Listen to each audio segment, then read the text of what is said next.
नमस्कार. संघर्ष वृत्तवाहिनीमध्ये आपलं स्वागत.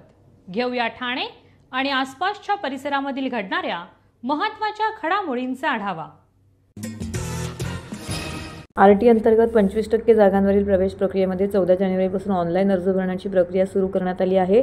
बालकांच्या पालकांना 27 जानेवारीपर्यंत ऑनलाईन अर्ज करता येणार असून पालकांनी प्रवेश प्रक्रियेसाठी पात्र असणाऱ्या जास्तीत जास्त बालकांच्या अर्जाची नोंदणी करून या सुविधेचा लाभ घ्यावा असं आवाहन जिल्हा परिषदेचे मुख्य कार्यकारी अधिकारी रोहन घुगे यांनी केलं आहे.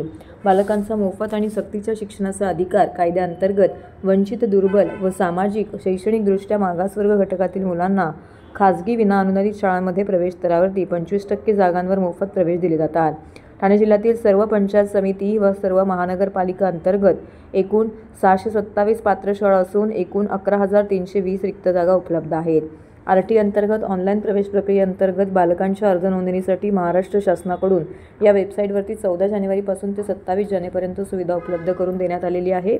पालकांसाठी मदत केंद्राची यादी, ऑनलाईन प्रक्रियेत अर्ज नोंदणीबाबत मार्गदर्शन पुस्तिका, आवश्यक कागदपत्रे इत्यादी बाबत सर्व माहिती शासनाच्या अधिकृत संकेतस्थळावरती उपलब्ध करून देण्यात आलेली आहे.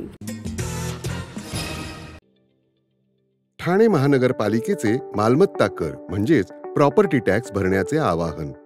सन 2022-23 या आर्थिक वर्षाचे मालमत्ता कराचे म्हणजेच प्रॉपर्टी टॅक्सचे बिल ठाणेकर करदात्यांना महापालिकेमार्फत आर्थिक वर्षाच्या सुरुवातीस म्हणजेच माहे एप्रिल 2022 मध्ये देण्यात आलेले आहे. तथापि अद्यापही काही करदात्यांनी मालमत्ता कर महापालिकेकडे जमा केलेला नाही. सध्या आर्थिक वर्षाचा अंतिम टप्पा सुरू झाला आहे. मालमत्ता कर वसुलीसाठी महापालिकेतर्फे कडक कारवाई हाती घेण्यात आली आहे. या अंतर्गत जंगम मालमत्ता, टीव्ही, फ्रीज, वाहन व इतर जप्त करणे तसेच स्थावर मालमत्ता वॉरंट बजावून जप्त करण्यात येत असून मालमत्तेचा जाहीर विक्रीद्वारे लिलाव करून कराची रक्कम वसूल करण्यात येत आहे. मालमत्तेस पाणी पुरवठा करण्यात येणारे नळ संयोजन खंडित करण्यात येत आहेत. त्याचप्रमाणे थकीत मालमत्ता करावर 2% व्याज आकारले जात असल्याने भरावयाची रक्कम वाढत आहे. आपला मालमत्ता कर propertytax.thanecity.gov.in या लिंकद्वारे तसंच गुगल पे, फोन पे, पेटीएम याद्वारे ऑनलाईन पद्धतीने करण्याची सुविधा उपलब्ध करून दिली आहे. शनिवार, रविवार व सार्वजनिक सुट्टीच्या दिवशी नागरिकांना मालमत्ता कर भरणे सोयीचे व्हावे याकरता महापालिकेचे मालमत्ता कर संलग्न कार्यालय या दिवशी कार्यान्वित ठेवण्यात आलेले आहे. तरी मालमत्ता कर वसुलीची अप्रिय कारवाई टाळण्याच्या दृष्टिकोनातून मालमत्ता कर भरून महापालिकेस सहकार्य करावे. धन्यवाद. प्रवास वाहतूक करणाऱ्या कंपन्यांना एकाच शासकीय नियमावली करण्याअंतर्गत आणण्यासंदर्भात मंत्रालयामध्ये विशेष बैठकीचं आयोजन केलं होतं. यावेळी परिवहन अप्पर मुख्य सचिव संजय सेठी, परिवहन आयुक्त विवेक भीमनवार, एसटी महामंडळाचे उपाध्यक्ष व्यवस्थापकीय संचालक डॉक्टर माधव कुसेकर यांच्यासह प्रवासी वाहतूक पुरवठादार कंपनीचे प्रतिनिधी दूरदृश्य प्रणालीद्वारे उपस्थित होते. यावेळी परिवहन मंत्री सरनाईक म्हणाले की खासगी प्रवासी वाहतूक कंपन्या संदर्भात केंद्र सरकारने आणलेल्या धोरणाचा अभ्यास करून या कंपन्यांना एकाच परिवहन नियमांतर्गत एकत्रित आणणं गरजेचं आहे. प्रवासी सुरक्षेला प्राधान्य देण्यात यावे. सर्व प्रवासी वाहतूक पुरवठादारांवरती कंपन्यांतर्गत 4 चाकी बाईक, टॅक्सी यांचा समावेश करण्यात येणार आहे. बाईक चालवण्यासाठी महिला चालकांनाही प्राधान्य देण्यात यावे. जास्तीत जास्त रोजगार कसा निर्माण करता येईल यासाठी प्राधान्य द्यावे. तसेच त्यांच्या सुरक्षेसंदर्भात कंपन्यांनी उपाययोजना कराव्यात अशा सूचनाही मंत्री सरनाईक यांनी दिल्या आहेत. भारताचे पंतप्रधान पद 3 वेळा भूषवणाऱ्या भारतरत्न अटल बिहारी वाजपेयी यांनी आपल्या कारकिर्दीमध्ये आर्थिक आघाडींवरती मोठं काम केलंय. किंबहुना अटलजींच्या द्रष्टेपणामुळेच भारतात कम्युनिकेशनची आर्थिक क्रांती झाली असं प्रतिपादन सुप्रसिद्ध पत्रकार आणि लेखक सारंग दर्शने यांनी केली. ठाण्याच्या सरस्वती क्रीडा संकुलन पटांगणामध्ये आमदार संजय केळकर यांच्या माध्यमातून सुरू असलेल्या 39व्या कैलासहरी रामभाऊ म्हाळगे स्मृती व्याख्यानमालेमध्ये सारंग दर्शने यांनी अटलजींचा वसा आणि वारसा हे 6वे पुष्प गुंफले. या व्यासपीठावरती सत्राचे अध्यक्ष शरद गांगल, अध्यक्ष ठाणे जनता सहकारी बँक सुहास जावडेकर उपस्थित होते. लेखक दर्शने यांनी अटलजींच्या चरित्रांचे पैलू उलगडताना संघाचे प्रचारक, जनसंघ ते पंतप्रधानपर्यंतचा प्रवास श्रोत्यांसमोर मांडला. 1950 दशक ते 1977पर्यंतचा काळ बिकट होता. समाजात उद्योजकतेला स्थान मिळत नव्हते. जागतिक अर्थव्यवस्था ही डोलामय स्थितीमध्ये होती. जनसंघाचे संस्थापक सदस्य, भारतीय जनसंघाचे अध्यक्ष, भारतीय जनता पक्षाचे अध्यक्ष बनलेल्या अटलजींनी त्याही वातावरणामध्ये देशाची प्रतिमा उंचवण्याचं कार्य केलं आहे. नमस्कार मंडळी.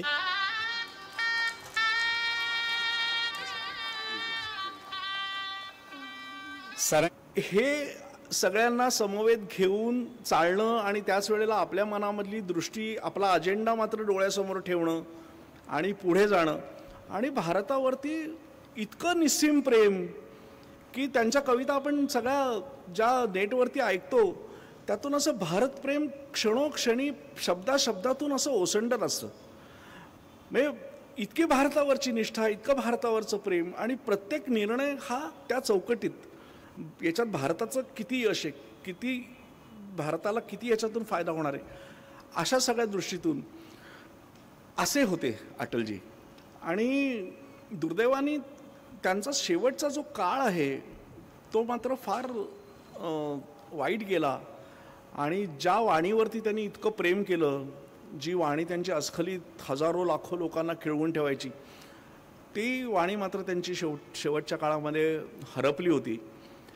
पण एका अर्थाने त्यांनी ज्या वेळेला पंतप्रधानपद सोडलं आणि पुढची निवडणूक आली त्यावेळेला ते नुसते खासदार म्हणून निवडून आले, त्याच क्षणी एका अर्थाने त्यांच्या सगळ्या एवढ्या मोठ्या एका दैदिप्यमान कारकिर्दीचा समारोप त्यावेळेलाच खरं तर झाला होता. आणि त्यावेळेला एकच नंतरचं फक्त आपल्या सगळ्यांच्या डोळ्यासमोर राहणारं चित्र म्हणजे त्यांना जेव्हा भारतरत्न घरी जाऊन दिलं होतं तो क्षण आपल्या सगळ्यांच्या मनामध्ये राहिला आहे. आणि मला असं वाटतं अटलजींच्या अंत्ययात्रेमध्ये नरेंद्र मोदींनी सगळ्या देशाच्या वतीने एक फार प्रतिकात्मक, फार सुंदर त्यांनी कृती केली. ती म्हणजे ते स्वतः चालत तिथपर्यंत गेले आणि अटलजींना निरोप दिला. एका अर्थाने खरं तर अटलजींना निरोप दिला असला तरी ते कायम राहणार आहेत. आणि मला असं वाटतं की केवळ भारतीय जनता पक्षाचाच नव्हे तर एकूण देशाच्या वाटचालीवरती पुढची किमान 50-100 वर्ष हा अटलजींच्या सगळ्या कामाचा, त्यांच्या विचारांचा असा प्रभाव आणि पगडा राहील असं मला स्वतःला वाटतं. आपण सगळेजण थांबलात इतका वेळ याच्याबद्दल धन्यवाद. आणि मगाशी मला उशीर झाल्याबद्दल परत एकदा तुमच्या सगळ्यांची माफी मागतो. मकर संक्रांतीच्या निमित्ताने 14 जानेवारी 2025 रोजी देवराम भोईर डिग्री कॉलेज कोलशेत येथे यादव समाज ट्रस्टच्या पुढाकाराने ठाणे जिल्हा आणि मनोरमानगर माजीवाडा मानपाडा ब्लॉकच्या माध्यमातून स्नेहमिलन कार्यक्रम आणि आरोग्य शिबिराचं आयोजन करण्यात आलं होतं. यावेळी आयुष्मान हॉस्पिटल कळवा येथे विशेष सहकार्य लाभलं. अनेक नागरिकांनी आरोग्य शिबिराचा लाभ घेतला. स्नेहमिलन कार्यक्रमामध्ये यादव समाज परिवाराने मोठ्या प्रमाणामध्ये सहभाग घेतला. सदर प्रसंगी मान्यवरांनी आपले विचार देखील प्रकट केले, उपस्थितांना मार्गदर्शन केले. तसेच यावेळी ज्येष्ठ शिवसेना नेते माजी नगरसेवक देवराम भोईर यांच्या हस्ते यादव समाज ट्रस्टच्या कॅलेंडरचं वितरण करण्यात आलं. सदर कार्यक्रम यशस्वी करण्याकरिता जिल्हा कार्यकारिणी आणि ब्लॉक कार्यकारिणीच्या पदाधिकाऱ्यांनी खूप मेहनत घेतली. यादव समाजाचे राष्ट्रीय अध्यक्ष SB यादव, उपाध्यक्ष Dinesh Yadav, retired income tax commissioner Jagpat Yadav, Mumbai अध्यक्ष श्यामलाल यादव, महाराष्ट्र प्रदेश अध्यक्ष जुल्लूर यादव, महिला प्रदेश अध्यक्ष श्रीमती नीलम यादव, जिल्हा अध्यक्ष श्रीमती रीता यादव, कार्याध्यक्ष श्रीमती शीलादेवी यादव, ठाणे जिल्हा अध्यक्ष जितेंद्र यादव, कार्याध्यक्ष शिवप्रसाद यादव, महासचिव रामानंद यादव, रामहित यादव, उपाध्यक्ष रामचंद्र यादव, प्रकाश जाधव, शिवप्रकाश यादव, सचिव दिनेश यादव, राम कोमल यादव, रमेश यादव, अशोक यादव, दिलीप यादव, राम दशरथ यादव, कोषाध्यक्ष रामाश्रय यादव यांसह अनेक कार्यकर्ते येथे उपस्थित होते. तसेच यावेळी माजी शिवसेना ज्येष्ठ नेते माजी नगरसेवक भूषण भोईर, माजी नगरसेवक मनोज शिंदे, माजी नगरसेवक मधुकर पावशे, माजी नगरसेवक एकनाथ भोईर, माजी नगरसेवक भरत चव्हाण, त्याचबरोबर अनेक मान्यवरांनी येथे उपस्थित राहून कार्यक्रमाची शोभा वाढवली.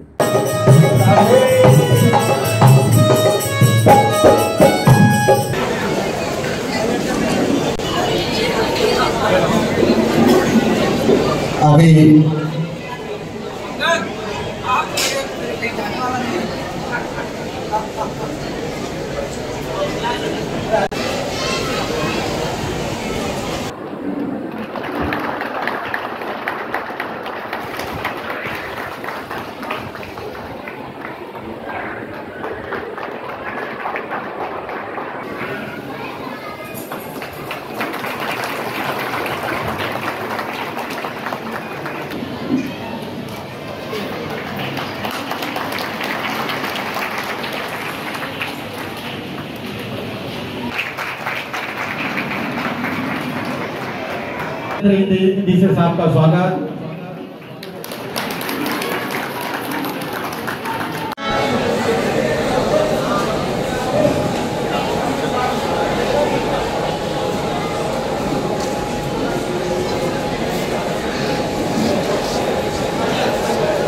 और हमारे यादव समाज ट्रस्ट के सारे योगेशी जो भाई बहन यहाँ पे आए हुए हैं उनको संबोधन करें।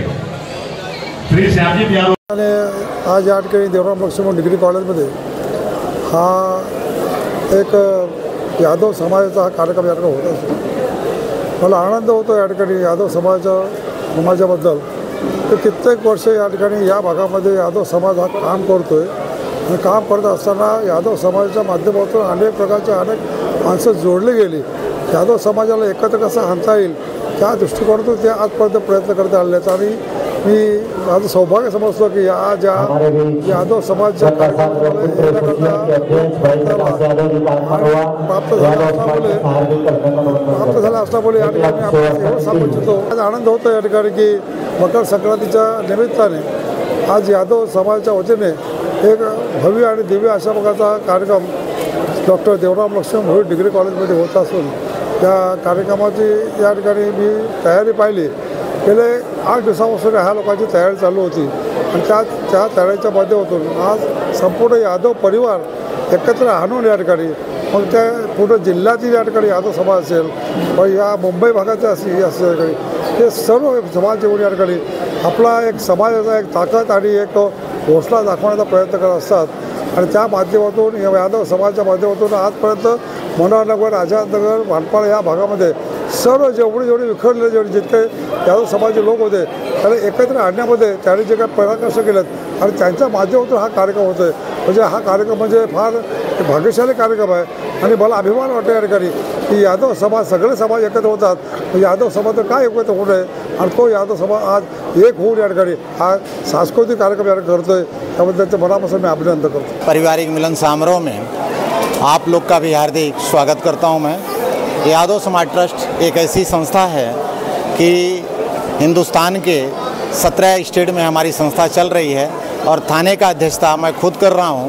हमारे राष्ट्रीय प्रेसिडेंट एस.बी. यादव जी हैं, राष्ट्रीय उपाध्यक्ष दिनेश यादव जी, बाकी सभी लोग कंधे से कंधा मिला के कार्यक्रम को मनोरमा नगर की टीम हमारी आयोजक की और मैं अपने मनोरमा नगर की टीम को बधाई देता हूं कि ऐसा भव्य कार्यक्रम का आयोजन किया और यहाँ पे माताएं बहनें हमारी बढ़ चढ़ के सौभाग्य यहाँ है कि हमारी सभी लोग आके शामिल हुए हमारे कार्यक्रम का नाम दिया पारिवारिक मिलन समारोह। इसी के साथ ठाण्यात सुरू असलेल्या भव्य मालवणी महोत्सवामध्ये मंगळवारी स्थानिक बच्चे कंपनी तसेच युवा वर्गाचा समूह नृत्याचा सामना रंगला। शिवाईनगर येथील स्थानिक मुलांचे तसेच विद्यालयीन व महाविद्यालयीन विद्यार्थ्यांच्या ग्रुप डान्सची अंतिम फेरी पार पडली। विशेष म्हणजे मंगळवारी या महोत्सवाला खासदार नरेश म्हस्के यांनी भेट देऊन प्रत्येक स्टॉलवर जात कोकणी व्यावसायिकांची विचारपूस केली। ठाण्यातील शिवाईनगर उन्नती गार्डन येथील मैदानामध्ये कोकण ग्राम विकास मंडळाच्या वतीने आयोजक सीताराम राणे यांनी भव्य मालवणी महोत्सवाचं आयोजन केलं आहे। 10 दिवस संपन्न होत असलेल्या मालवणी महोत्सवाला मोठ्या प्रमाणावरती प्रतिसाद मिळतोय।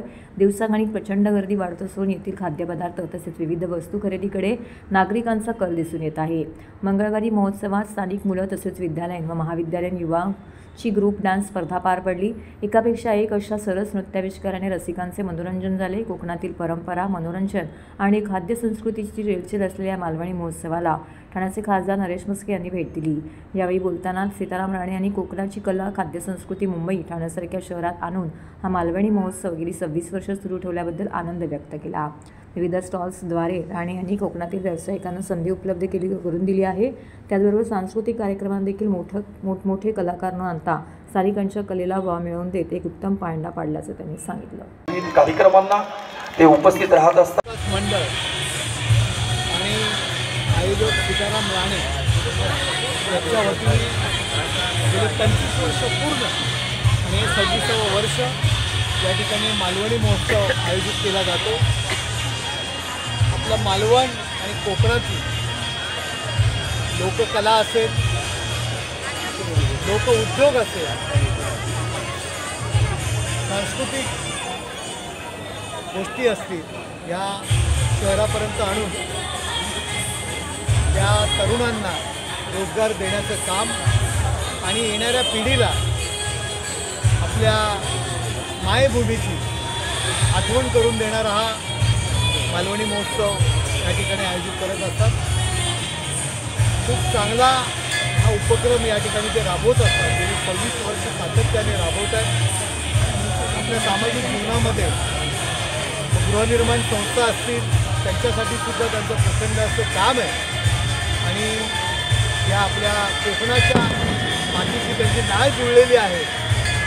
मी सुद्धा कोकणातला आहे आणि कोकणातील उद्योगधंद्याला चालना देण्याकरता हा जो काही मालवणी महोत्सव सुरू करत आहे त्याबद्दल मी त्यांचं सातत्याने करत आहेत त्याबद्दल मी त्यांचं अभिनंदन करतो आणि त्यांना शुभेच्छा देतो. बोललो की बऱ्याचशा ठिकाणी मी जात असतो, त्याच्यामध्ये 50 झोपाळे असतात, 50 खेळाच्या प्रकारे 10 स्टॉल असतात. पण या ठिकाणी मला ठीक आहे मुलांकरता त्यांनी थोडेफार 2-4 झोपाळे लावलेले आहेत, परंतु खऱ्या अर्थाने त्यांनी कोकणाच्या कलेला, कोकणाच्या व्यापाराला, कोकणी पदार्थांना आणि सांस्कृतिक कार्यक्रमांना महत्त्व दिलेलं आहे. हे या उत्सवाचं एक वैशिष्ट्य आहे. आणि आपलं मालवणी जे काही फूड असेल, आपलं ग्रामीण फूड असेल, या ठिकाणी मी पाहिलं की फक्त विदर्भातलं सुद्धा फूड आहे. या ज्या काही चायनीजच्या जमान्यामध्ये अजिनोमोटो खाऊन आपलं आयुष्य कमी करण्यापेक्षा जे आपलं ग्रामीण फूड आहे, जे आपलं घरगुती फूड आहे, त्याचा आस्वाद तरुणांनी घ्यायला पाहिजे. एवढंच या ठिकाणी. तर हे होतं संघर्ष वृत्तवाहिनीचं आजचं बातमीपत्र. उद्या पुन्हा भेटू याच वेळी याच ठिकाणी ताज्या घडामोडींसह. तोपर्यंत नमस्कार.